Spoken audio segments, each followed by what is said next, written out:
மௌனமா இருக்கிற காலம் தற்காலிகமானது. சாட்சி சொல்லும் காலம், சாட்சியா இருக்கும் காலம், கர்த்தரை பிரஸ்தாபப்படுத்தும் காலம் நிரந்தரமானது, நிலையானது. நல்ல கரங்களை தட்டி வர்ஷிப் பண்ணுங்க. இப்பொழுதே ஆராதியுங்கள். எனவேதான் 1 பேதுரு 1:6 சொல்லப்பட்டிருக்கிறது, கொஞ்ச காலம் பலவித சோதனை, கொஞ்ச காலம். ஆமென், ஹல்லேலூயா.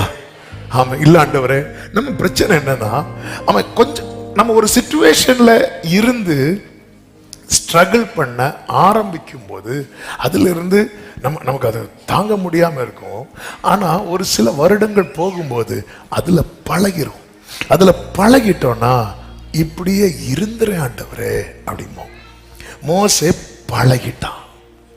40 வருஷம் மீதியான் தேசத்துல மாமனாருடைய கொஞ்சம் ஆடுகளை மேய்த்து கொண்டு பழகிட்டான். அதனால இனி ஒரு ஸ்டெப் எடுத்து வைக்க வேற யாரையாவது. எனக்கு அந்த வேத பகுதி எப்ப பார்த்தாலும் புதுசுதான். அதுல கடந்த நாள்ல படிக்கும்போது ஒரு வார்த்தை எனக்கு கொஞ்ச நேரம் அப்படியே உட்கார வச்சு. அப்ப ஆண்டவர் மோசேக்கிட்ட சொல்லுவார், ஆரோன் நன்றாய் பேசுவான் என்று நான் அறிவேன் அப்படிம்பார். அவருக்கு தெரியும் நம்மளை விட சூப்பர் யாரெல்லாம் இருக்கிறாங்கன்னு தெரியும். மோசே உனக்கு தெரியாததுனால வேற யாரையாவது சொல்ற, இன்னொரு ஆளை உன்னால வைக்க முடியல. பல நேரத்தில் நம்ம நினைக்கிறோம் நம்மளை விட்டு ஆண்டவருக்கு ஆளு கிடையாது. ஆனா ஆண்டவர் நம்ம மேல வச்ச அன்புனால இன்னொரு ஆளை பார்க்கல, அவ்வளவுதான்.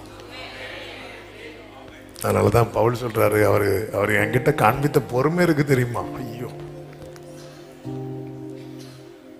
நமக்கு வேற ஆப்ஷன் இருக்குன்னா நம்ம உடனே இன்னைக்கு உள்ள சில டைம் பாருங்க, அடுத்து இன்னைக்கு நம்ம ஊர்ல ஹோட்டல் கூட பாருங்க, அடுத்து இந்த ஹோட்டல் போனா லேட் ஆயிரும், அடுத்த ஹோட்டல் போ அப்படி சொல்லிட்டு உடனே நம்ம ஒரு ஃபுட்டை செலக்ட் பண்ணும்போது ஃபுட்டை பார்க்குறோம், டைமை பார்க்குறோம், என்னெல்லாம் பார்க்குறோம். ஏன்னா எல்லாத்துக்குமே ஆப்ஷன் இருக்கு.